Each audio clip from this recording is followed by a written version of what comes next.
Sejam muito bem-vindos ao Centro de Reabilitação e Cuidados da Pessoa com Deficiência. Hoje é mais um dia especial para nós. Nós estamos fazendo o nosso grande evento em combate ao câncer de intestino, ao câncer coloretal. É um grande prazer para mim, enquanto coordenadora, e para todos nós que fazemos parte do serviço. Eu tenho certeza que é um momento ímpar para nós. É um momento para nos fortalecer, para ter novas articulações, para projetos futuros, para a gente estar sempre integrado enquanto rede. Temos aqui profissionais do nosso serviço, especializados no nosso serviço. Temos profissionais residentes, temos a coordenadora da residência em coloproctologia daqui de uma pessoa. Então, realmente é um dia bem proveitoso, né? Eu tenho certeza que no dia de hoje vão sair muitos frutos. Eu queria dar a palavra para a Ana Giovana, a nossa secretária adjunta da saúde, que está sempre conosco. É a nossa madrinha aqui do serviço. Foi ela que realmente foi um grande sonho dela e que nós todos sonhamos juntos e assim realizamos todos os dias. Então, que ela seja muito bem-vinda a mais um dia e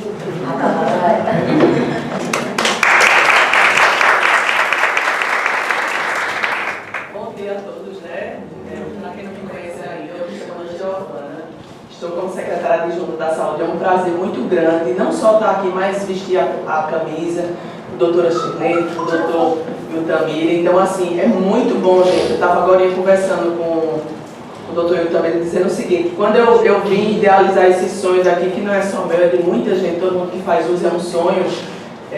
Mona participou desde o início dessa construção e eu via lá, aqui é onde atende os estomizados, né? Um negócio assim desse tamanho, mas tem aqui um doutor que é bacana, ele é nota 1000. Gente, isso é prazeroso para todos nós. Seja a caixinha, eu sempre digo que nós, cada um da gente tem a nossa caixinha com o dom que a gente deu, não desmerecendo uma caixa menor de uma maior, isso é muito irrelevante, mas como é bom a gente ser referência de coisa boa para alguém. Que sentido tem essa vida se a gente não for bom no que faz? Eu posso até estar varrendo uma rua, mas eu varro com amor. Então essa é a dignidade que a gente, antes de ser um bom profissional, tem que ser uma boa pessoa. E é muito bom a gente estar assim. Tive o prazer de conviver com a doutora Chilene muito pouco, mas já tenho ótimas referências. Então, para mim, eu acho ela o máximo. Porque ela em cada espaço ela dá o melhor. Eu acho que o objetivo nosso é esse. É unir forças. Eu fico com muita satisfação sempre aqui no Centro de Reabilitação. Não só porque foi um sonho que se tornou realidade, mas porque aqui está fazendo bem a muita gente, né? Eu tenho, com certeza, eu tenho certeza que o doutor Yutamira agora está bem melhor, porque o bichinho era tão encarregado, né? Era tão encarregado. E aqui o profissional do doutor Yutamira, meu Deus, eu não acredito que aqui deve ter um bom profissional. Desse tamanho, né? Então, olha que coisa boa. Eu acho que o bom é isso, quantas dores ele alivia, né? Ontem eu postei nas minhas redes sociais que os comprimidos aliviam a dor, mas é o amor que alivia o sofrimento, né? Eu tenho uma prova disso, né? Porque a minha maior referência de amor é minha mãe, e faz 2 meses que ela está com câncer no fígado inoperável. E o que eu tenho dado a ela é só o que ela me deu a vida toda, que é amor. Então ela está, sempre alguém pergunta, como é que está a sua mãe? Eu digo, um dia de cada vez, hoje está ótimo. Então todos nós devemos viver um dia de cada vez. Não é só um câncer que mata, a depressão mata, a angústia mata, a frustração mata. Então a gente tem que se ajudar, né? Então é a partir da cabeça e do coração que a gente tem os órgãos funcionando. Dentre eles também o nosso intestino, que é a nossa sede de tudo, né? Quando a gente está estressado, tem gente que come demais, come de menos, então tudo reflete nele também, né? Eu acredito que o coração é a nossa emoção e o intestino é a nossa razão. A nossa razão para também gerir tudo, né? Então, a gente tem que acreditar nos bons profissionais, né? Aqui é um prazer muito grande ter residentes, ter tanta gente que está construindo um futuro bom. Eu sei que os livros são fundamentais, mas o pele a pele, o olho no olho, para qualquer profissional, principalmente da saúde, é fundamental. Então, parabéns à doutora Chilene pelo trabalho desenvolvido, no qual eu saúdo todos. Doutor Yutamira, Mona, que é do Coração Pequena Grande Mulher, né? Então, eu sempre digo Mona porque Mona participou dessa construção também, né? Mas aqui eu tenho certeza que todos têm o seu valor, têm o seu potencial. Mari, meu anjinho daqui. Então, gente, sigamos nessa luta de a gente estar fazendo o bem, se fazer o bem. né? A gente tem que se ajudar, tem que se relacionar, para que todos os nossos órgãos não reflitam nossas amarguras, né? É daí que vem uma úlcera, vem uma gastrite, a gente vê que a vida de todos nós é um sopro. Então a gente tem que fazer valer cada minuto que a gente está aqui. A nossa função é essa também, nos ajudar e ajudar as pessoas. Às vezes a gente está com a dor tão grande, um sorriso da gente alivia a dor do outro, né? E assim a gente vai vivendo um dia de cada vez. Eu não podia jamais deixar de estar aqui presente, não só para compartilhar e aprender um pouco, porque todo dia a gente aprende um pouco, mas também parabenizar todos vocês, sem exceção, seja usuários, seja profissionais, seja o que for. Mas vocês são pessoas de valores, porque estão aqui querendo ajudar alguém e aprender. Eu acho que a partir do momento que a gente aprende, a gente evolui não só como profissional, mas como ser humano. Então isso se torna fundamental, né? Eu deixo um abraço verde para todos vocês, né? Para que a gente possa cuidar das pessoas e se cuidar também, para que os nossos medos, angústias e sofrimento não reflitam nos nossos doenças, nos nossos órgãos. Tenham todos um bom dia e parabéns mais uma vez a todos vocês.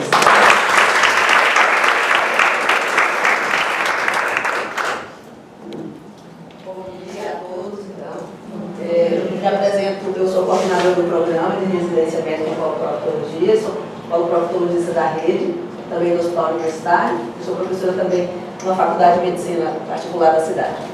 Mas hoje eu quero agradecer em especial esse espaço, porque é um convite para essa casa que é encantada, que tem esses profissionais maravilhosos, que me estimula, na verdade, porque além do paciente que chega ao Santa Isabel, vindo daqui, só trazer boas referências desse lugar, quando eu venho aqui, eu volto de coração cheio. Meu coração fica mais verde e gordo e cheio de felicidade de ver o envolvimento de cada profissional aqui com os usuários. Aqui é uma área que eu gosto tanto que a partir do ano que vem o meu residente vai estar aqui também. Ele vai trabalhar, ele vai absorver um pouco dessa energia positiva, vai dar o sangue aqui também, tá certo? Vamos produzir juntos. Então, o Setembro Verde é uma iniciativa, é uma campanha educativa, de iniciativa, na verdade, popular. Ela não é uma campanha baseada em política pública. Na verdade, é uma campanha que partiu da Sociedade Brasileira de Poloproctologia, da Sociedade Médica.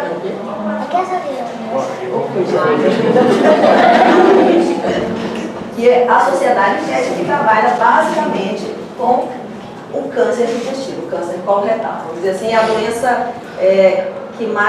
de maior impacto para essa especialidade, e por isso a sociedade resolveu investir um pouco, ensinar a população sobre essa doença, especialmente sobre como se prevenir dessa doença. Porque a maior parte das pessoas não sabe que o câncer de intestino é prevenível. A maior parte das pessoas acha que o componente genético é o determinante e que você não tem como se prevenir dessa doença. Então, a campanha, ela nasceu para ensinar as pessoas que mudanças comportamentais, mudanças de hábito, são suficientes para mudar essa história em 75% das vezes. Porque, na verdade, só 15% desse câncer é causado por alterações genéticas, tá certo? Só 15% realmente vai ser determinado pela herança genética que você traz dos seus familiares que tiveram câncer de intestino. 75% não. Então, a gente pode lidar com isso, tá certo?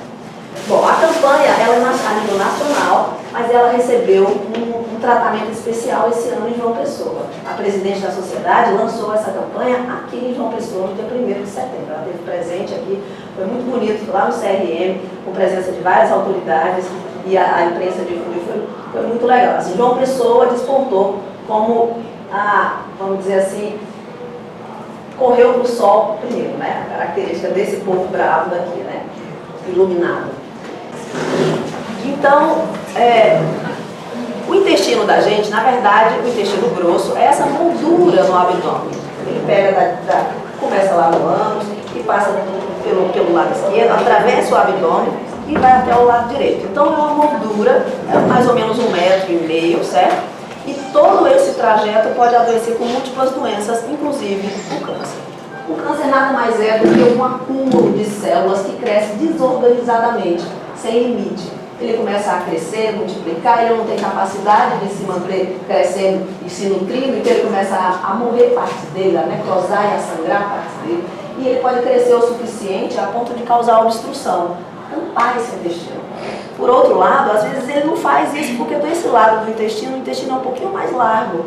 Então, às vezes, ele demora para obstruir, mas a pessoa começa a ter outros sintomas, porque o tumor está crescendo numa velocidade que ele consome o que a pessoa ingere. Ele é a prioridade do organismo, e a pessoa acaba, apesar de se alimentar, ela fica fraca, astênica, não sabe por que tem tanta fraqueza, não sabe por que está tendo anemia, está lá ele bem oculto, o tumor crescendo, certo? Então, esse câncer, o câncer coloretal, ou popularmente câncer de intestino, ele vem crescendo muito. No mundo ele cresceu 8%, infelizmente. É uma doença que, como não existia política pública para isso, era relegada. Todo mundo conhecia alguém que tinha tido um câncer de intestino, mas ninguém sabia nem como é que fazia para se precaver, não é? Então, a partir desse momento, todos vocês vão saber e vão ensinar daqui para frente. Pode passar o próximo. Então, qual que é a incidência? Hoje a gente sabe que ele é o segundo câncer mais frequente na mulher e o terceiro no homem. Olha a frequência disso. A gente acha que não é, mas o homem ele tem, basicamente, o câncer mais comum é o câncer de próstata, certo? Depois vem o câncer de pulmão e, em terceiro lugar, o câncer do intestino. E a mulher é o câncer de mama, em primeiro lugar, e em segundo já é o câncer do intestino.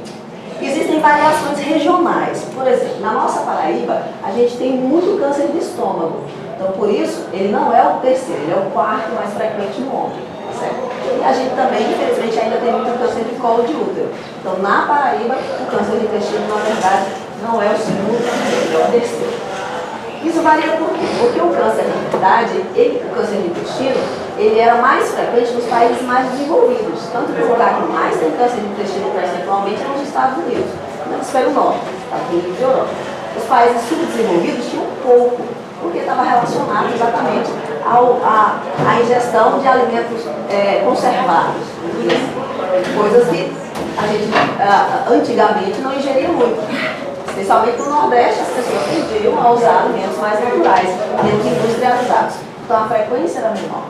Entretanto, isso vem aumentando numa velocidade acima do que do hemisfério norte. Hoje, o lugar onde mais cresce a incidência de câncer de intestino, infelizmente, é aqui no hemisfério sul. Certo? E é mais frequente no homem ou na mulher? Bom, antigamente era mais frequente no homem, mas até nisso ele tem mudado. Tem acontecido mais em mais jovens e pode acometer pessoas em qualquer idade.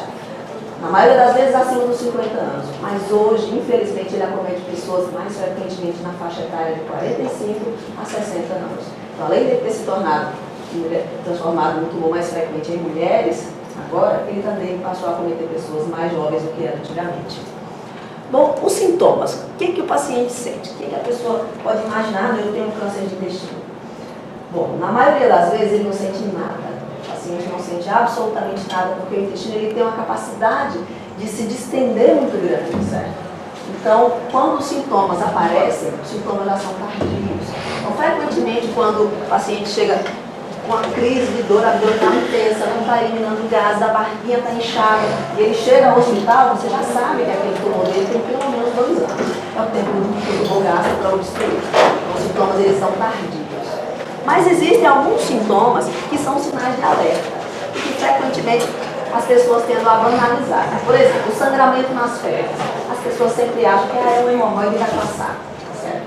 Mas ele é um sintoma de múltiplas doenças do intestino, entre elas o câncer de intestino. Então tem que ligar o sinal de alerta se você tem um sangramento intestinal, especialmente se ele está relacionado com dor abdominal, com cólica. Então uma pessoa que tem sangramento e dor abdominal não precisa passar para a investigação, especialmente se ela tiver acima de 45 anos de idade. Aquilo que eu falei, às vezes não tem nada, só uma anemia inexplicável, uma fraqueza, uma fatigabilidade que a pessoa não tem noção do que é.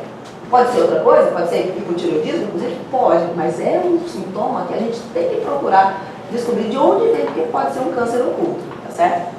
Outra coisa, um paciente que tinha um hábito intestinal normal, evacuava ali 2, 3 dias de intervalo e de repente começa a ficar constipado, especialmente no homem. Um homem com 50 anos de idade que fica constipado não é normal, certo? Uma mulher ficar constipada ainda é normal das variações hormonais. O bicho mulher não toma água, não é assim? A gente aprende desde criança que para tomar água você tem que saber onde vai fazer xixi depois, não é? Não faz em qualquer roda do carro, não é assim? Então está aprendendo que toma água desde a infância. Eu tenho que tomar água, mas a mulher não. Ela toma menos água, então ela é naturalmente mais constipada. Mas qualquer pessoa que tem uma alteração do hábito intestinal, seja ficar diarreico, ou seja, ficar mais constipado, também precisa de investigação, tá certo? Pode passar o próximo, Mona, por favor. Então, como é que a gente faz o diagnóstico? Tá? Eu suspeitei, eu estou tendo um sangramento nas fezes, estou tendo cólica, às vezes estou emagrecendo. Como é que eu faço? Precisa procurar atendimento médico em primeiro lugar, porque muitas vezes o diagnóstico não precisa de exame nenhum, só precisa de um toque retal, tá certo? Então, o toque retal, ele já diagnostica o tumor na parte final do intestino, do reto, que é mais frequente, inclusive, do que o tumor dos tumores do intestino, de forma geral. Então, normalmente, é muito mais frequente a gente ter tumores do lado esquerdo do intestino. Alguns deles, em torno de 30%, são acessíveis ao dedo. Então, basta o exame físico para que se encontre o tumor ali. Então, procurar o atendimento médico para o exame físico é o principal ponto de partida, tá certo? Mas quando se chega lá, a gente, para fazer esse diagnóstico, a gente precisa de biópsia para saber se isso é benigno, se é maligno, certo? Ou a gente precisa ver a cara da lesão para dizer, não, é outra coisa, não é tumor. E aí a gente apela para alguns exames, que são exames de colonoscopia, ou exames de radiologia, ou exames de sangue. Então a colonoscopia nada mais é do que um exame de endoscopia, um exame que vê por dentro, só que ele é introduzido por via retal. Pode passar o próximo, por favor. Então a colonoscopia é isso aqui. O paciente ele fica deitado de ladinho, faz um preparo intestinal antes, ele toma um líquido que vai dar bastante diarreia antes do exame, e aí ele vai até a clínica onde faz endoscopia. Na rede nós temos 5 lugares para fazer isso. E aí lá ele é sedado, ele toma uma anestesia na qual ele vai dormir um pouquinho, não vai parar de respirar, não vai ser entubado, ele vai simplesmente ficar sedado. E aí o médico vai usar esse tubo flexível que é acoplado com uma câmera e vai introduzir pelo reto e ver todo o intestino por dentro para ver essas imagens lá dentro. Então ele pode encontrar uma pequena verruga que a gente chama de pólipo. E esse exame tira essa verruga. E essa verruga é a causa principal do câncer. 90% das vezes o câncer ele nasce de um pólipo. Então, quando a gente diz assim, vamos prevenir o câncer do intestino fazendo a colonoscopia, é diferente das outras campanhas. Quem faz a campanha de câncer de mama, você vai fazer o diagnóstico precoce, mas você não vai prevenir. Quem faz de próstata, você também vai fazer diagnóstico precoce, não está prevenindo quando você faz o exame. Mas em câncer de intestino é diferente, você faz prevenção, porque a colonoscopia, o exame retira o que vai ser um câncer no futuro, tá certo? A colonoscopia, infelizmente, acaba achando lesões como essa. Esse é o famigerado câncer do intestino. A mucosa devia ser toda lisinha assim, não ter nada disso, ou no máximo ter uns buraquinhos que são os divertículos que acontecem depois dos 50 anos de idade. Mas a gente pode encontrar isso em diversos tamanhos. Ele pode ser bem pequenininho, pode ser essa lesão que está quase obstruindo a luz do organismo, certo? Próximo. Então, quando a gente fez esse diagnóstico, colheu a biópsia, mudou para ver se é benigno, se é o pólipo está na fase boa ou se não ele já passou para a fase maligna, aí a gente precisa fazer outros exames a mais. Frequentemente, eles são feitos até antes da colonoscopia por força de fluxo. E a colonoscopia é um exame que depende de 2 profissionais de difícil acesso. O colonoscopista, precisa do anestesista, existe a população que deve ser rastreada, é muito grande. Então é um exame que tem uma demanda grande e acaba tendo um delay, um intervalo razoável entre a suspeita clínica e a realização do exame. Então existem outros exames para a gente ter uma ideia se essa lesão, se essa doença é muito grande, se ela já aparece nos exames ou não. Se na verdade ela não aparece, mas aparece, vamos dizer assim, uma raiz dela, a metástase, já aparece no outro órgão, já emitiu os dedos, já cresceu o tumor, já avançou, tá bom? Então, dos exames radiológicos, a ultrassonografia é o mais comum, mas é um péssimo exame do intestino. Infelizmente é o mais barato, porque a gente consegue fazer na maioria das vezes primeiro, mas o que ele vê na verdade é só se o tumor está muito avançado. Ele só vê na verdade se tem metástase no fígado. O intestino não consegue ver, porque o intestino tem muito ar. Então não é um exame para fazer esse diagnóstico, mas é onde a gente pode começar. A tomografia computadorizada e a ressonância magnética são exames que conseguem ver grandes lesões, não vê pequenas lesões também, já vê a lesão grande. Mas, por outro lado, ela dá informação de todos os outros órgãos. Ela diz se aquele tumor é fácil de ser retirado ou se aquele tumor não vai sair, se a gente não tentar uma radioquimioterapia antes. Então, hoje em dia, esses 2 exames são fundamentais, a tomografia e a ressonância, quando a gente fala de câncer do intestino. A ultrassonografia é um exame que está ficando ultrapassado para isso. E aqui está a imagem exatamente de uma tomografia que mostra, ó, essa lesão aqui e essa aqui e essa aqui. São, infelizmente, metástases. É um tumor que já avançou. 20%, infelizmente, das pessoas, quando a gente faz o diagnóstico de câncer, 20% já está com a metástase, não tem mais, já não é mais curável dessa doença. Tá bom? Aqui é um tumor de reto numa ressonância magnética. Esse aqui é o reto acortado de lado e a gente vendo assim. Então aqui é um tumor dentro do reto, eu te mostro essa série, tá bom? Existe um exame que está crescendo muito e tem no aparelho, um exame chamado colonoscopia virtual. O que é isso? A gente consegue ver o intestino sem introduzir nenhuma câmera lá dentro, sem a colonoscopia. É um exame feito numa máquina de tomografia com software que reconstrói a imagem e a gente consegue ver lesões acima de 1 centímetro. Infelizmente não vemos lesões menores. Mas a gente sabe que o tumor, ele se maligniza, o pólipo se maligniza a partir de 1 centímetro, na grande maioria das vezes. Então esse exame poderia ser, a gente pode fazer ele para triagem, sim.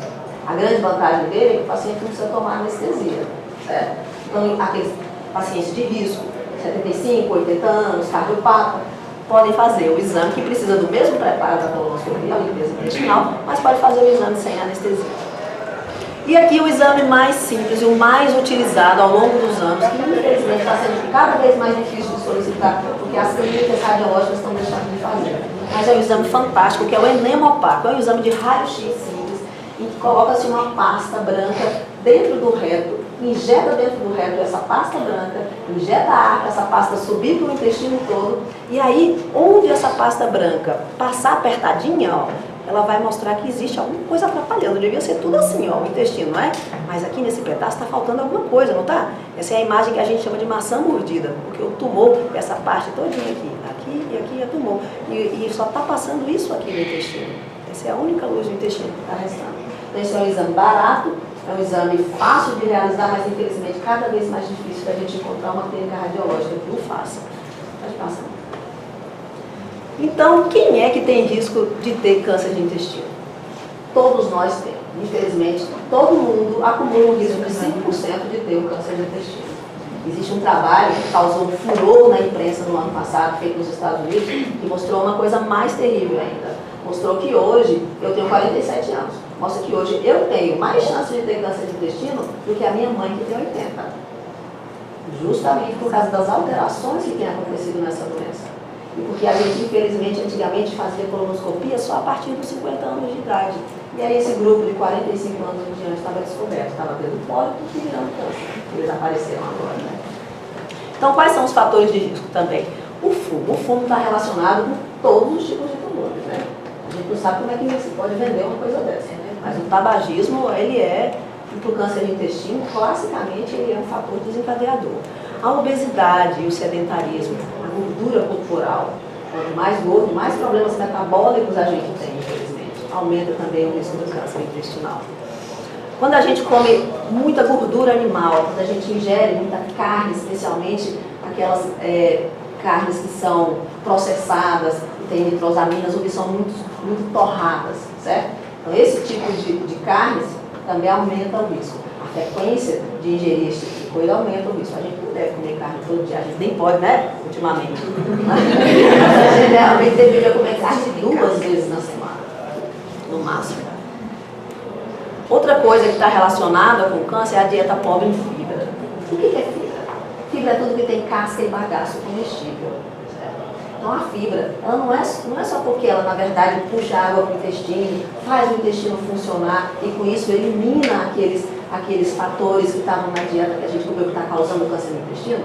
Quando você come a fibra, o intestino vai funcionar melhor, manda embora logo esses agressores, né? E aí não vai formar o câncer. Mas não é só isso. Hoje em dia a gente descobriu que, na verdade, a fibra interage com as bactérias benignas no intestino da gente.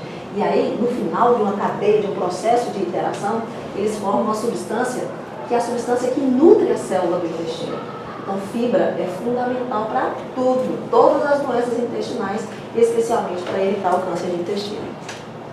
O antecedente familiar de câncer de intestino. Eu já disse para vocês que a gente tem 15% das vezes, o antecedente é determinante, a genética é determinante. Se você tem o pai ou a mãe ou um irmão que teve câncer de intestino, necessariamente você precisa fazer o exame, mesmo sem sintoma. O antecedente familiar Você não pode esperar ter um sintoma. O antecedente familiar é a condição imediata para a realização do exame.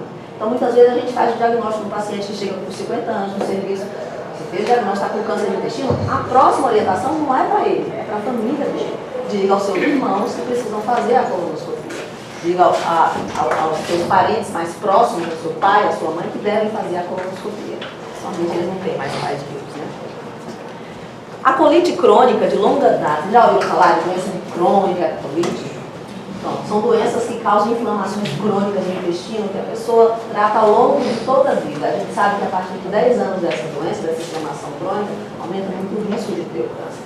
Por isso que o programa de rastreamento para esse tipo de paciente é diferente. A gente faz colonoscopia anual a partir do 10º ano ou do 12º ano, próximo da doença. E aí, como é que a gente vai tratar? Dizendo o diagnóstico, realmente é câncer de intestino. Como vamos tratar? Então, o tratamento, ele é eminentemente cirúrgico. Ele precisa ser retirado. Mas, às vezes, a gente precisa de rádio e de quimioterapia associada, certo? A técnica cirúrgica varia demais, tá vendo? De acordo com a localização. Lembra que eu mostrei para vocês que ele é uma moldura? Se ele está desse lado, a gente vai tirar esse pedaço do intestino. Se ele está aqui no meio, a gente vai tirar esse pedaço. Na verdade, a gente tira não só o pedaço, mas todos os linfonodos, que são as ínguazinhas que ficam por detrás dos intestinos, certo? Porque eles são os nossos guardas. Eles é que permitem que o tumor não avance, não vá para a corrente sanguínea e vá lá para os outros órgãos. Então, às vezes, eles já estão acometidos e a gente precisa saber se eles estão acometidos, porque se tiverem, o paciente tem que ir para a quimioterapia depois. Então, a gente faz as ressecções levando todas essas ínguas também. A cirurgia é uma cirurgia grande, tá certo? Ela pode ser feita assim, com um corte na barriga, que é o mais comum, né? Ou ela pode ser feita com videolaparoscopia, normalmente as pessoas chamam a laser. Não é bem um laser, na verdade é só uma via de acesso diferente. São pinças especiais e uma câmera que é usada. Em alguns casos é possível e o resultado, a cirurgia lá dentro é igual, é só a via de acesso que é diferente e o resultado também é muito semelhante. Com a diferença que o paciente se recupera um pouquinho mais rápido, ele consegue se realimentar mais rápido, tá bom? Algumas vezes, olha aí, os nossos usuários conhecem bem, algumas vezes é preciso ficar com a colostomia. E a colostomia nada mais é do que colocar esse intestino que você cortou, a boca dele que vinha, de onde vinham as fezes, para onde passam os resíduos alimentares. Nessas condições, em determinadas condições, você não tem como emendar o intestino de novo, por várias razões. E aí o cirurgião opta por fazer a exteriorização na parede abdominal e acoplar esse dispositivo por onde o paciente vai ficar evacuando e limpando temporariamente ou definitivamente, se essa lesão for uma lesão lá embaixo no reto e a gente tiver que tirar essa parte do reto e do ânus. Então, a respeito da quimio e da radioterapia, nem todo mundo precisa ir para a quimio e radioterapia. A radioterapia, na verdade, só vai para o paciente que tem câncer de reto e a gente sabe se o câncer estiver avançado e localizado muito baixo. Na maioria das vezes não precisa da radioterapia, mas quando precisa, ela pode até ser antes da cirurgia. Às vezes o paciente fica tão angustiado que ele chega lá e você fala, realmente tem um nódulo, aparentemente ele é maligno, mas a gente não vai operar agora, nós precisamos irradiar ele primeiro. Aí você precisa ensinar para o paciente que, na verdade, o que você está fazendo é protegendo, diminuindo essa lesão, protegendo os órgãos ao redor dele para que o tumor saia sem você precisar tirar maiores coisas. Infelizmente, o reto está muito próximo de vagina, de útero, de canais urinários, de grandes vasos, de órgãos muito importantes. E que, às vezes, a ressecção do tumor acaba levando coisas que são órgãos muito nobres, que vão causar muito prejuízo funcional na vida do paciente. Então, a radioterapia serve para isso, tanto para reduzir essa lesão, para facilitar a cirurgia, como também para evitar a recidiva. A quimioterapia do câncer do intestino é um pouco diferente da quimioterapia para o câncer de mama, por exemplo. Então, raramente o paciente cai cabelo. Tá bom? Na quimioterapia para o cólon, o paciente, na verdade, ele fica enjoado, o tempo fica, mas ele fica muito mais rígido, muito mais, menos doente, vamos dizer assim, do que a maioria das outras quimioterapias. Ela é prolongada em torno de 6 meses, tá certo? E só quem deve fazer a quimioterapia é aqueles pacientes que, na verdade, a gente viu que eles têm aqueles linfonodos, aquelas línguazinhas acometidas, tá bom? Tem câncer naquele lugar, tem que fazer quimioterapia. Pode passar, não. Então, na verdade, assim, a gente é que faz o futuro da gente, não é assim? Então, prevenção é fazer o futuro, não é? E a melhor forma de se prevenir é se informar. Por isso que a campanha é educativa. A campanha não está oferecendo, você tem 50 vagas de colonoscopia, não, a campanha está ensinando as pessoas que é possível prevenir, para que as pessoas contem aos outros, que vão contar aos outros, que vão contar aos outros. Um dia nós teremos condições de fazer política pública de campanhas desse nível aí. Mas até o momento, o mais importante é lidar com a informação. Precisamos saber que esse câncer está cada vez mais frequente e que é passível de ser evitado. Próximo.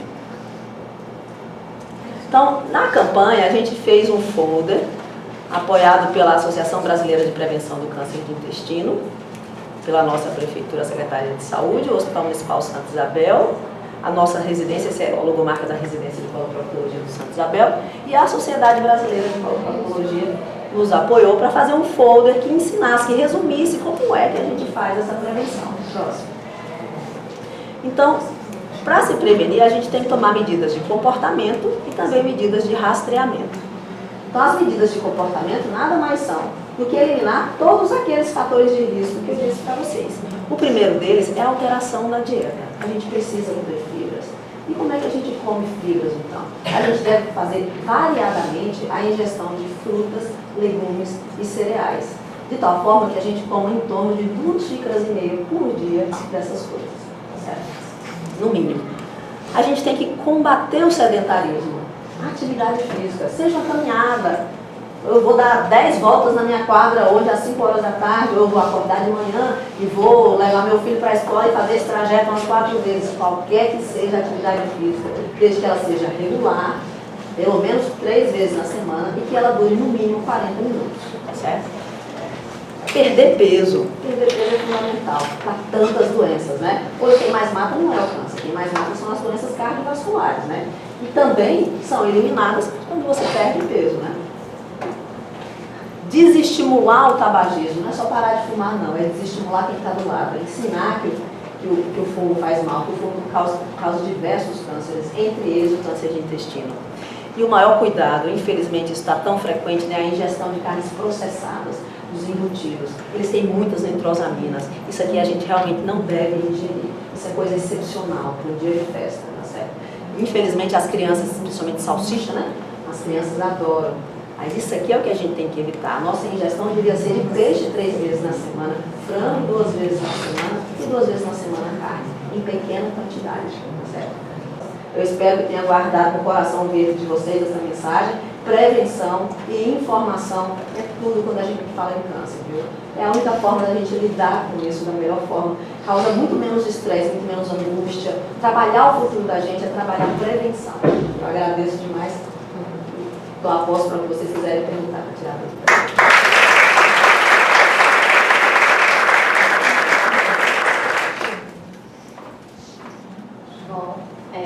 Queria agradecer mais uma vez, né, a doutora Shirlane, não só por hoje, mas por sempre. Agradecer, assim, até como pessoa, independente de coordenadora de serviço, mas nós, enquanto usuários da Rede SUS, né, por ter um profissional tão humano como você é, eu acho que isso é uma opinião de todos nós. Só pela capacidade, não só pela capacidade, mas pela humanidade mesmo. É lindo de ver, é bom escutar, é bom ser cuidado por você, certo? E seja sempre muito... Para quem ainda não conhece o nosso serviço, eu vou explicar de forma bem breve como é que acontece o nosso fluxo, o que é que consiste o centro de reabilitação para a parte dos ostomizados, né? Muita gente aqui nova, que eu não sei se realmente sabe como é que tudo funciona. Mas o nosso centro de reabilitação, nós somos referências para os pacientes ostomizados, certo? Todos os pacientes que fazem a cirurgia, eles são encaminhados para cá imediatamente. Então, nós somos referência para o município de João Pessoa e os municípios pactuados. Nós temos uma equipe médica, que é formada por Dr. Itamira, cirurgião geral. Eu que. Mas em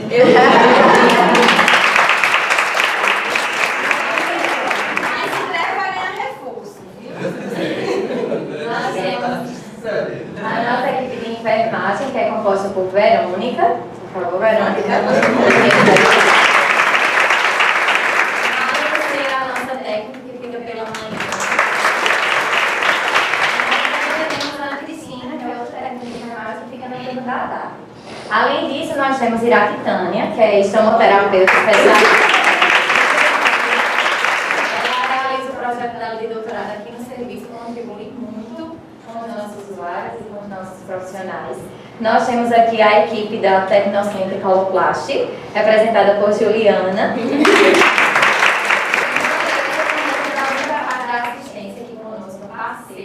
Está nos ajudando nesse evento e em tudo que nos propomos a fazer.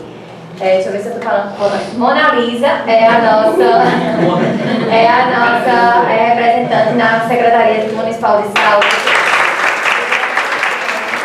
Nós temos nossa equipe psicossocial, que temos Cláudia como assistente social pela manhã,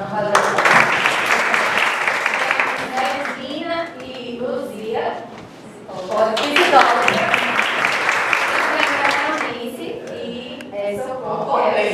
E outra psicóloga também, que fica até no período da tarde, de manhã, varia bastante. Estou dizendo que é um lugar encantado? Certo? Então, assim, além dessa parte da assistência, nós temos também uma farmácia de dispensação de insumos. Tanto a parte das bolsas, como também dos adjuvantes, certo? Aí, além dos materiais para cadeirantes, mas como a gente está focado aqui muito na parte dos achamizados, então a gente tem todos os tipos de bolsa, todos os adjuvantes fornecidos pelas empresas parceiras, tanto a Coloplast como o Roche, certo? Deixa eu ver se eu faltei algum. Temos vários, que a Adriana está aqui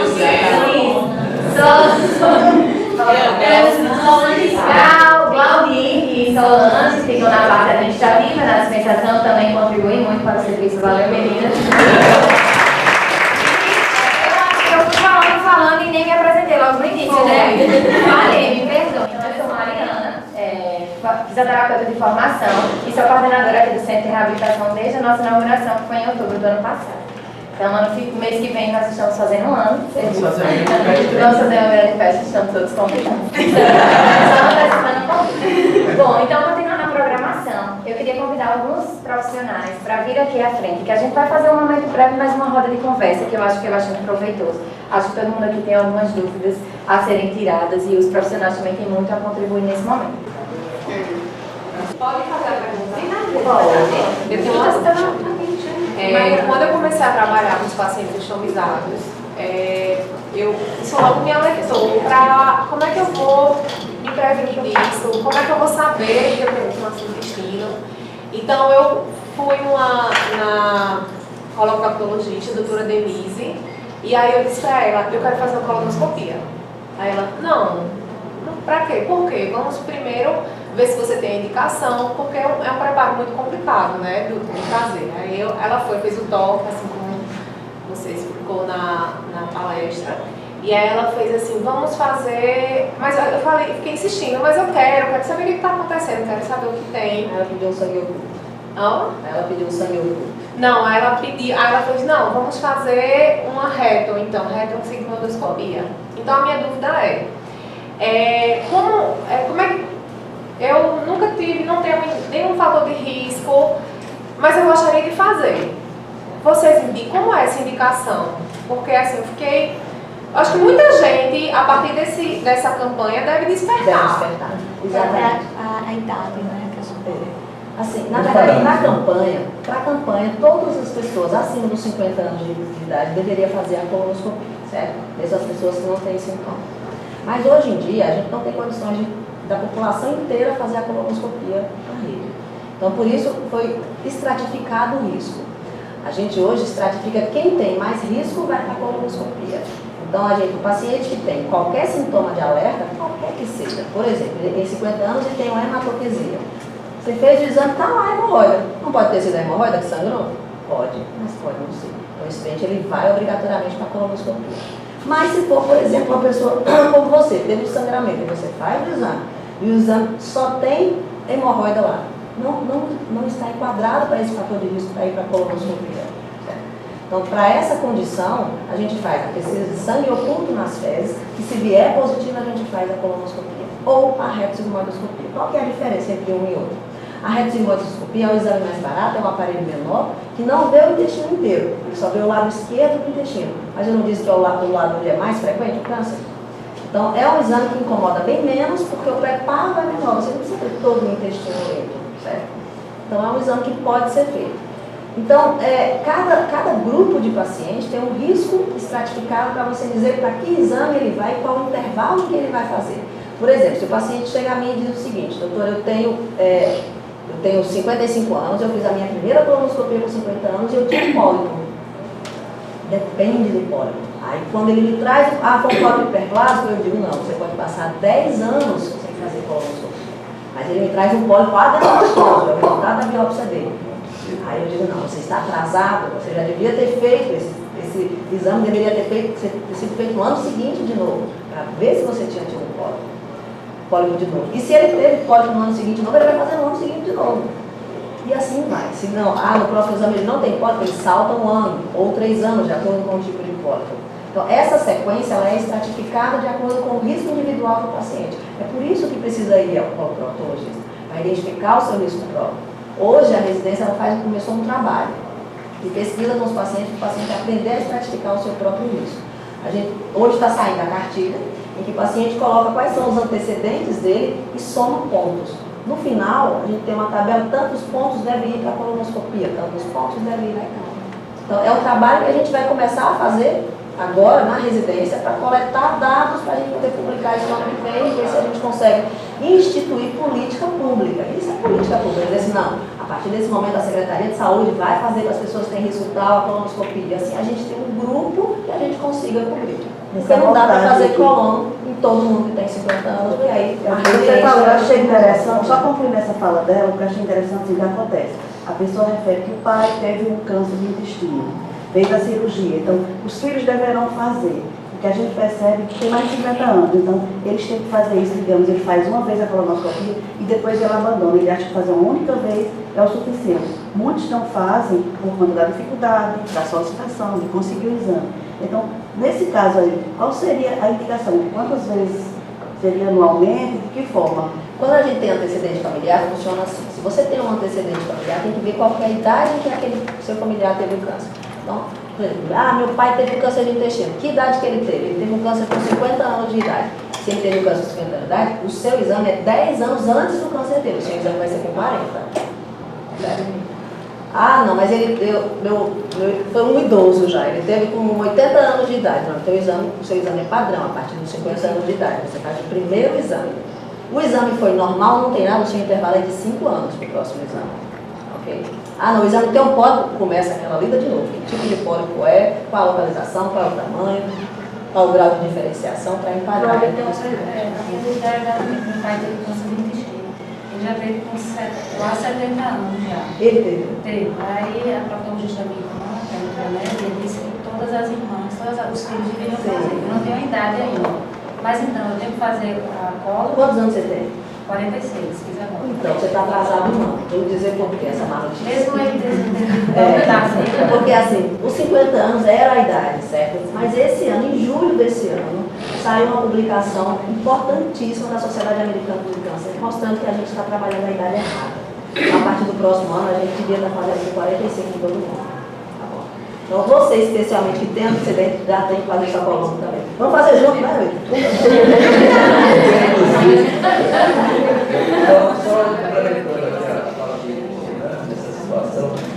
Eu sou amigo da Unimed, trabalho no plano de saúde, e a ANS estipula que a partir de 40 anos já é permitido, sem haver nenhuma complicação sim, porque tinha essa de liberação. Saindo da rede SUS, falando na rede particular, a gente tinha esse problema.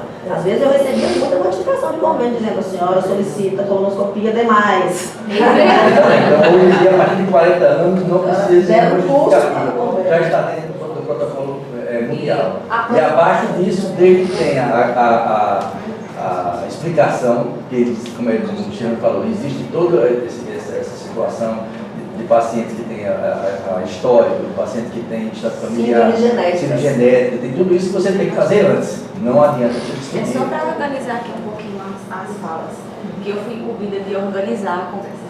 Quando for fazer uma pergunta, aí se apresenta, diz o nome para a gente saber de onde é e quem é, que fica mais legal, né? Sou Juliana, sistemoterapeuta da Coloplast. eu fiquei na dúvida. Então, na rede privada, com 40 anos, a gente já tem indicação de fazer? Não é que seja indicação, você já pode fazer sem precisar passar por protocolos de negativa ou de ter que ser reavaliado pela auditoria, tá certo? Então, a partir de 40 anos, a ANS permite. A idade limite é 40 anos. Abaixo disso, tem que haver uma justificativa. Acima, não precisa. É só para a gente justificar Porque é um exame de alto custo. Porque o exame de alto custo, entendeu? Essa questão só, eu coloquei só para... Mas desde em breve, já que passou para 45 anos mundial, aí nós já estamos trabalhando numa situação até ótima, né? E assim, eu só pedi para se apresentar, porque às vezes a gente é profissional, trabalha com isso, mas a gente também tem dúvida. Então imagine o usuário, né, as pessoas que não têm o contato direto. Então por isso que é importante, porque a gente também tem dúvida. A pergunta mais comum do usuário, já vou antecipar, ele pergunta, doutora, hemorroida vira câncer? Eu ia fazer essa pergunta também. 100% das vezes. Hemorroida é uma doença que nasce e morre benigna, tá? Não tem nenhuma relação com o câncer. Aqui, deixa eu ver. Pode. Meu nome é Rita de Cássia, da esposa Oscar. Ele teve câncer com 65 anos, foi diagnosticado o câncer dele. Aí, no período que estava no tratamento, eu tenho 2 filhos. O médico perguntou se ele tinha algum antecedente. Nunca teve. Na família dele, ninguém morreu de coração, mas de câncer não. Foi o primeiro caso que eu tive.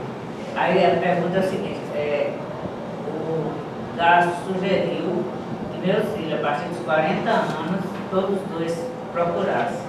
No caso, pelo fato dele ter tido, né? Aí, no caso, com 40 anos, um já vai fazer 40 para o ano.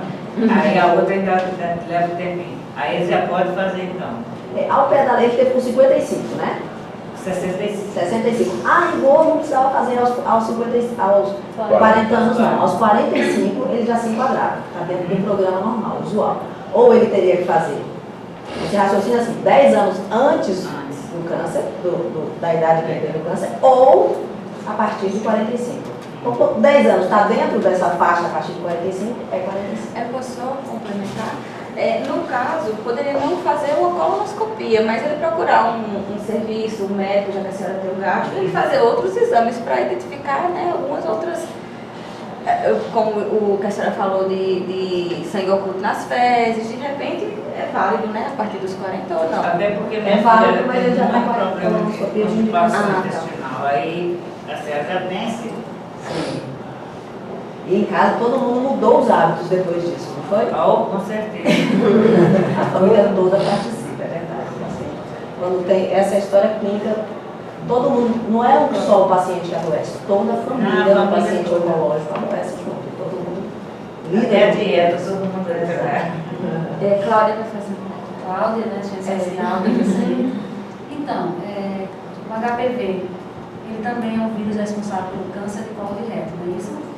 Não, Claudinha, na verdade o câncer que ele causa é diferente. Não é um câncer intestinal clássico, é um câncer de canal anal. E essa pergunta sua é importantíssima, porque as pessoas às vezes acham que colonoscopia, vou fazer colonoscopia e eu estou prevenida, não vou ter câncer nenhum do aparelho digestivo. Acontece que o ânus não é intestino. E a colonoscopia ela é um exame que é igual a um cavalo com bitola, ele enxerga para frente, ele tem dificuldade de enxergar do lado. Então, quando ele entra dentro do reto, ele já perdeu o ânus. Ele só vê daí para frente. Os 2 primeiros centímetros não são vistos pela colonoscopia. Quem vê essa lesão é o coloproctologista com um aparelhinho que faz dentro do consultório que chama anoscopia. Por isso que a história da Ana Maria Braga ficou clássica. Ela fazia as colonoscopias dela e um belo dia ela tinha lá um câncer de ânus e estava indignada porque ninguém tinha visto. Eu só ela fazia um chorando, ela fazia um exame total anoscopia. Para pegar um gancho, E aí, deixa eu só terminar com relação ao HPV. E aí o HPV, realmente, aí nós vamos começar a trabalhar com o CTA o ano que vem sobre a residência aqui. O HPV está extremamente relacionado. Quando a pessoa tem HPV, já tem um risco aumentado de câncer de ânus. E se tem HPV e HIV, aumentou em 10 vezes o risco. Então esse nosso centro aqui é um centro de pesquisa importantíssimo, ele vai ganhar reforço do serviço de coloprocto. O que eu queria falar é o seguinte, que o HPV é um fator de risco para o câncer uterino, tá? Então, tem várias pessoas que o câncer de útero já evolui também para o intestino. Eu já vi várias pessoas que teve inicialmente o câncer uterino e a gente vai evoluir e é porque são órgãos muito próximos, então, sabe? acho que tem alguma coisa a ver, alguma uma atividade Metástase. às vezes você tem que retirar todos os órgãos que estão ali juntos, porque ele já invadiu os órgãos vizinhos. E aí os ginecológicos estão muito próximos, né, do resto. E só reforçando essa parte, né? Foi muito pertinente a pergunta em relação ao HPV. Realmente é muito crescente o índice de HPV, tanto em homens como em mulheres, principalmente nessa região de ânus, pênis e vagina. Então, eu acredito que com a vinda agora da doutora Chilane aqui para o nosso serviço de referência, para o SAI-CPA, a população e os pacientes que já são acometidos dessas doenças, elas vão ter um grande ganho, né? E quando a gente soube, né, dessa aceitação desse convite, o serviço todo ficou em festa, né, feliz, tanto pela sua capacidade profissional, como também pelo seu interesse em realmente desenvolver algo que eu acredito que seja pioneiro no município, né? Em relação a esse olhar mais criterioso, esse olhar mais delicado para uma incidência que vem crescendo cada dia mais, e que a gente hoje, infelizmente, não tem uma referência realmente, né, certa em relação a esse tratamento. Então, eu acho que realmente é muito bem-vinda a sua presença aqui no nosso serviço, para muitos pacientes que são acometidos e que estão um pouco descobertos em relação a esse acompanhamento. Né?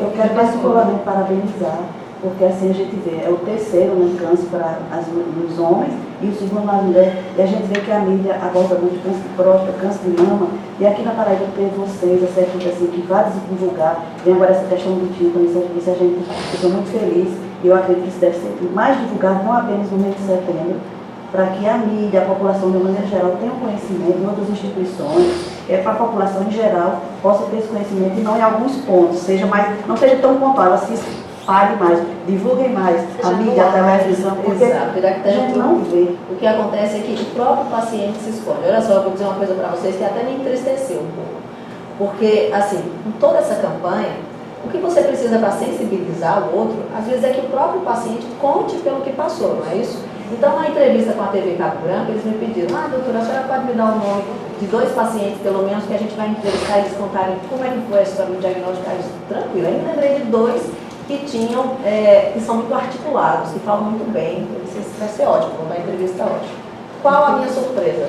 O primeiro me ligou e disse, eu não vou falar não, porque eu escondi da minha mãe, que é idosa, que eu tinha esse câncer, e agora que eu estou curada, tem 5 anos. Estou curada, eu não quero que ela ache que eu menti para ela, então eu não vou, tudo bem.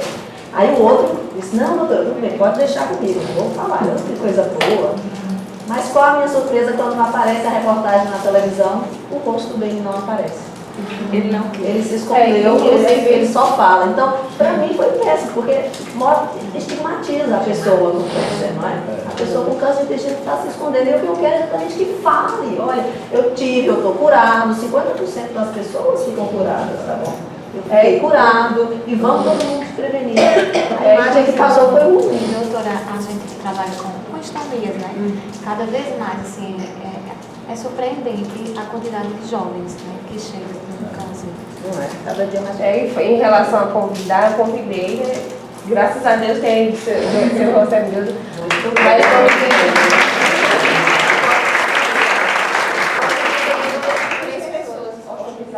uma para falar alguma coisa a respeito da doença e não veio. Realmente eles se escondem, né? Eles não querem. O impacto que essa doença causa psicologicamente.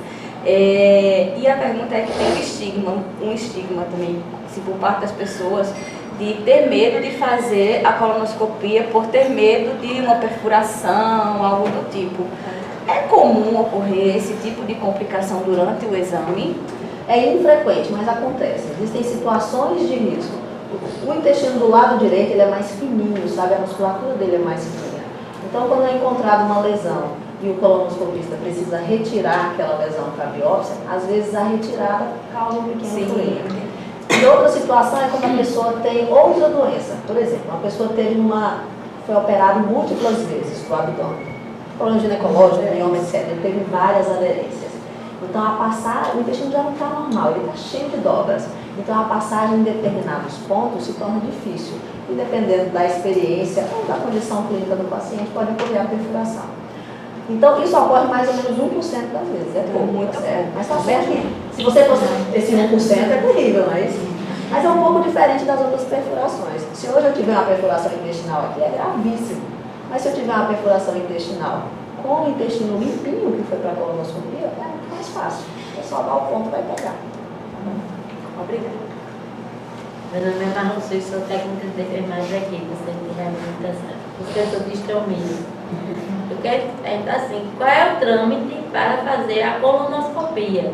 E quanto, se a senhora sabe informar, quanto é o quantitativo de colonoscopia? Porque a gente vê assim, algumas queixas dos pacientes que tem muita demora em relação ao SUS a fazer esse tipo de exame. Com certeza. Olha só, o paciente da rede, ele sofre muito. O paciente também da rede particular também não tem tanta facilidade, não marca para outro dia também não. Mas o paciente da rede, ele faz aonde? Ele faz o Laureano, ele faz o Edson Ramalho, ele faz no Traulinha, ele faz no Hospital Universitário e agora ele faz também na FAMED. Exato, que é onde está tendo mais vaga, porque abriu agora, né? Na FAMED. E o Hospital Municipal Santa Isabel tem a compra de 2 aparelhos aprovados, então o Centro de Endoscopia do Santa Isabel vai funcionar também provavelmente a partir do segundo semestre do ano que vem. Então a rede está crescendo devagarzinho. Mas não dá conta, essa rede não dá conta da população de João Pessoa e do entorno, né? Da quantidade de municípios. Porque tem que entender que não é só João Pessoa, é João Pessoa e os municípios paraguaios que vêm para João Pessoa. Aí a gente tem que lidar com os outros exames, que esses sim me entristecem. Por exemplo, o enemopaco, que eu disse para vocês, um exame barato, um exame simples de fazer, que faz diagnóstico de câncer, mas que a gente não consegue mais fazer. Porque as clínicas radiológicas não querem fazer mais. É um exame que suja a sala, que fica muito tempo doente na sala, que não tem mais técnico. Então é um exame que está ficando em desuso, infelizmente. Doutor, outra coisa, se o paciente que ele tem a possibilidade de fazer a reconstrução, mas ele não opta de fazer, ele quer ficar com a coloscopia. É incrível que a pessoa se admire que ele não queira fazer. Mas tem alguns que eles optam em não querer fazer a reconstrução. E vai ocasionar algum problema para ele não fazer? Nenhum. Não, ele pode optar. Na verdade, mais ou menos 20% dos pacientes realmente não querem reconstruir. Eles não querem passar pela angústia de uma nova cirurgia. E também eles se assim, adaptaram àquela. Às vezes tem alguns que se queixam assim, que fez a reconstrução por algum motivo, não deu certo. Também. Aí teve que voltar novamente a fazer a colonoscopia. Aí, nesses casos, eles novamente não querem mais fazer a reconstrução. Exatamente, porque acontece em fístulas. Toda cirurgia intestinal, o intestino é um órgão muito nobre e muito infectado. Ele convive o tempo todo com bactérias. Então, ele tem uma chance de você emendar e ele não integrar. É do próprio paciente isso. Então, existe um percentual que gira em torno de, sei lá, 8% por aí de fístula. Não funcionou, você vai ter que botar a colostomia de novo. O mais recente que a gente sabe é o Bolsonaro, né? Que ele foi reverter e não reverteu, teve que fazer tudo. Bolsonaro é um garoto propaganda, né? Gestão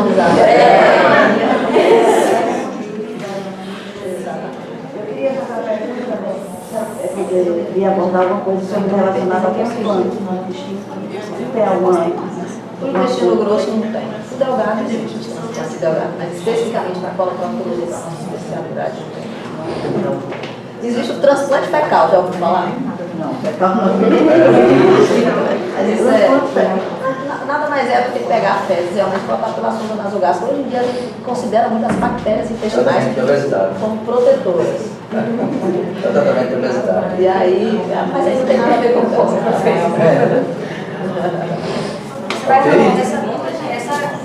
Essa digital, né? Digital? Virtual. A colonoscopia virtual, Ela não está disponível no SUS, não. tá, Mas ela já tem tuberculose nos planos. já tem. Fazer não. Mas a que diferença da colonoscopia virtual para a tradicional? A tradicional você falou que ela também serve como tratamento, né?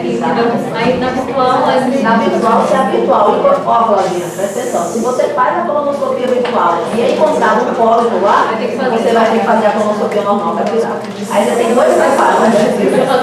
Peraí, Mariana, aqui tem uma pergunta. Você ia perguntar. Rita quer perguntar. Não, não é perguntar não, porque como só tem ele, parece que muito customizado. Ele, né? Ele não gosta muito de falar, não, sabe? Ele não gosta de falar, mas ele tem que estar presente. Mas ele sente, assim, porque pra gente, pra nós, família, foi assim, realmente um milagre que aconteceu, porque esse cirurgia foi muito grande, e esse tumor era muito grande, mas ele não precisou ir para a cola do colo, ele ficou com a outra. Por quê? Porque o câncer dele tinha atestasse para bexiga. Na hora que disseram assim, tirou a bexiga toda, eu tive um susto, eu não sabia como é que uma pessoa vive sem bexiga. Até então eu sabia que existia bolsa de fora, não sabia que existia. Mas estava nas mãos de Deus. Aí quando terminou tudo, o doutor Marcelo chamou a família para comunicar, ele disse, olha, foi um sucesso, tiramos tudo. Ele vai ficar só com a bolsa, essa aí vai conviver com ela e tal, mas não tem mais nada, foi retirado, beleza, né? Eu visitei, confiei, aí são 5 anos para dar a aula, aí já vai para 3 anos. Sempre faz os exames, tanto é que agora a gente já está com a solicitação para fazer uma nova prova e uma ressonância, mas é os acompanhamentos. E cada vez só vem a confirmação, está tudo bem. A gente convive, como eu falo, o câncer ele não tem cura, ele tem tratamento. E a gente convive com ele na certeza de que ele teve um câncer. Sabe? Tem aí, até a cicatriz a gente pouco vê, sabe? Mas ele, com certeza, se tivesse chamado para dar entrevista, ele teria dado.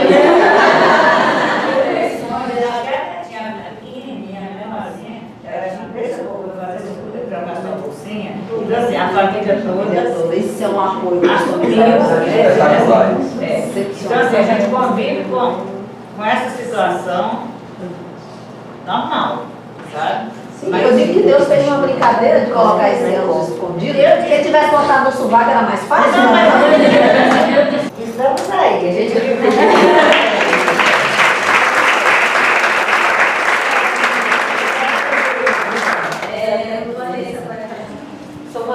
Sou enfermeira, para os estomizados. Eu trabalho com estomizados há 3 anos. E quando eu vou no hospital dar o primeiro atendimento, eles normalmente não sabem que vão sair da cirurgia tendo que usar a bolsinha, então eles saem muito perdidos. Então quando a gente vai dar o atendimento no hospital, é uma luz para eles, quando sair, conseguir fazer a limpeza, se adaptar melhor ao dispositivo e à nova vida. E quando eles chegam no CAIS Jaguaribe, que hoje eu falo assim, que eu peguei como era antigamente e pego hoje. Aqui é uma casa, o paciente se sente acolhido. Nós que estamos na parte de trás, né, distribuindo o produto, dando assistência, a gente se sente em casa. Imagina o paciente que depois que se torna estomizado, tem toda uma mudança na vida, então eles são muito bem acolhidos. E ter essa equipe, uma enfermeira, Verônica é uma bênção de Jesus, né? Aí, doutora Itamira, quando eu digo ao paciente, olhe, tem um cirurgião lá todo dia, eles nem acreditam.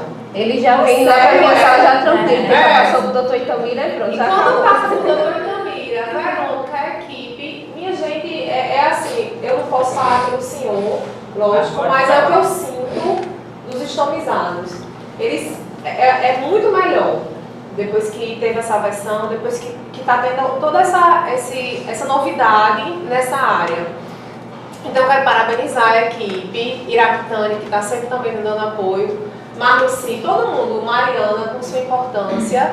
E eu pedi para você ficar, doutor Itamira, porque o senhor, agora, se tiver alguém para entrar do seu lado aqui, tem que ser pelo menos assim, igual. Eu tenho uma agora, eu não é possível.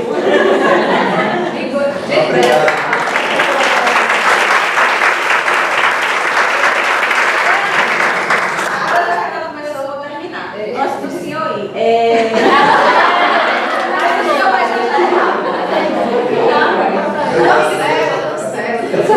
Tem muitos estudantes aqui, residentes, pessoas que não conheciam o serviço, pessoas novas que chegaram depois. Eu fico tão feliz quando a Mariana disse: a gente conseguiu um psicólogo, a gente conseguiu um assistente social. Por quê? Quando eu cheguei na área técnica de doenças crônicas, o setor de ostomizado era apenas uma distribuição de bolsa. E tá aí as meninas que não me desmentir, que estão lá desde 2015, 2014, que a gente vem nessa luta de fazer esse serviço uma referência e não só distribuir bolsa, porque a gente via muitas pessoas recebendo infinidades de bolsa, mas não sabia cuidar do seu próprio estômago. Então a gente entrou numa luta, numa guerra, numa briga boa, né, do bem, para que a gente pudesse ter assistência aqui nesse serviço. Não, não foi, Verônica, você está desde o comecinho, assim, quando a gente tentou fazer tudo isso. Então, nós precisamos de assistência, a gente precisa que esses usuários sejam acolhidos, a gente precisa de um médico, a gente precisa de um enfermeiro, a gente precisa de um assistente social, a gente precisa de um psicólogo. Por que a gente precisa? Não é que eles precisam. Eles precisam muitas vezes sair do hospital e vir conversar com o psicólogo, porque muda muito a vida deles. Então eu não vou dar conta como enfermeira, doutor Itamira como médico não vai dar conta, Cláudia como assistente social também não vai dar conta. Então é uma equipe, realmente é uma equipe unida em prol dessas pessoas, dessa recuperação. Aí eu fico muito feliz de ver tudo isso, porque eu sei como foi difícil a gente chegar até aqui. A gente chegar até aqui e ver que todas as pessoas, os usuários, se sentem acolhidos. E hoje olhou para mim e disse, Simona, a gente precisa colocar aquela ideia daquele grupo, né? Em prática, o grupo já não é mais um grupo para cuidar, é um grupo social, para juntar as pessoas, para unir, já para um conversar sobre, aprender com a história do outro, não é isso, Ana Rita? A gente precisa pôr em prática. Ou seja, os nossos usuários eles já estão sentindo a necessidade de multiplicar, então isso é maravilhoso. Alguém tem mais alguma pergunta? Não? Meu coração. Então, muito obrigada. Você não vai esperar.